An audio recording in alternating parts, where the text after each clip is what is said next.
ఈరోజు దేవుని పరిశుద్ధ లేఖనాల నుండి ఒక అద్భుతమైన మాటను మనం ధ్యానించుకుందాం. యెహోవా ఆ మాట వినెను. మోషే భూమి మీదనున్న వారందరిలో మిక్కిలి సాత్వికుడు. సంఖ్యాకాండము 12:3. యెహోవా ఆ మాట వినెను. దేవుడు సమస్తమును ఆలకించువాడు. ఈ వచనములో మొదటి భాగం మనకు ఒక హెచ్చరికను, అదే సమయంలో గొప్ప ధైర్యాన్ని ఇస్తుంది. మోషేకు విరోధముగా మిరియాము, అహరోనులు మాట్లాడిన మాటలను యెహోవా విన్నాడు. మనకు తెలియకుండా రహస్యముగా మాట్లాడే ప్రతి మాటను, మన హృదయ అంతరంగ ఆలోచనలను దేవుడు వింటున్నాడు. మనకు అన్యాయం జరిగినప్పుడు మనం మౌనంగా ఉన్నా మన పక్షాన మాట్లాడడానికి దేవుడు సిద్ధముగా ఉన్నాడనేది ఇందులో ఉన్న గొప్ప నిరీక్షణ. భూమి మీదనున్న వారందరిలో మిక్కిలి సాత్వికుడు. మోషే సామాన్యుడు కాదు. ఐగుప్తు రాజ్యభవనములో పెరిగినవాడు.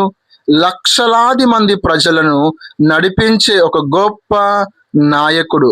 అంతటి అధికారము, శక్తి ఉన్నప్పటికీ లేఖనము మోషేను మిక్కిలి సాత్వికుడు అని పిలుస్తుంది.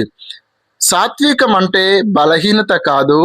మనకున్న శక్తిని, కోపాన్ని దేవుని కొరకు అణుచుకోవడమే నిజమైన సాత్వికము.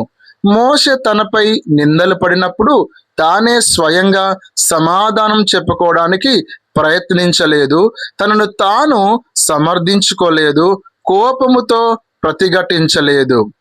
దేవుడే మన పక్షాన పోరాడుతాడు. ఎప్పుడైతే మోషే మౌనంగా సాత్వికముతో తనను తాను దేవునికి అప్పగించుకున్నాడో అప్పుడు దేవుడే రంగములోకి దిగాడు. మోషే తరపున దేవుడే మాట్లాడాడు. ప్రియ దైవజనమా, ఈ లోకములో ప్రజలు మనల్ని తక్కువ చేసి మాట్లాడవచ్చు, నిందించవచ్చు.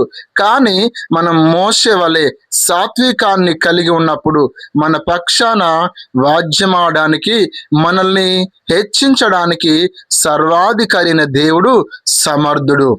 యేసుక్రీస్తు ప్రభువారు కూడా చెప్పారు, నేను సాత్వికుడను, దీన మనసు గలవాడును గనుక నా కాడి మీ మీద పెట్టుకొని నా యొద్ద నేర్చుకోండి. మత్తయి 11:29.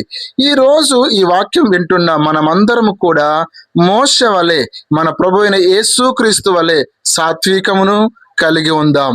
మన నోటి మాటలను భద్రపరుచుకుందాం. దేవుడు మన పక్షాన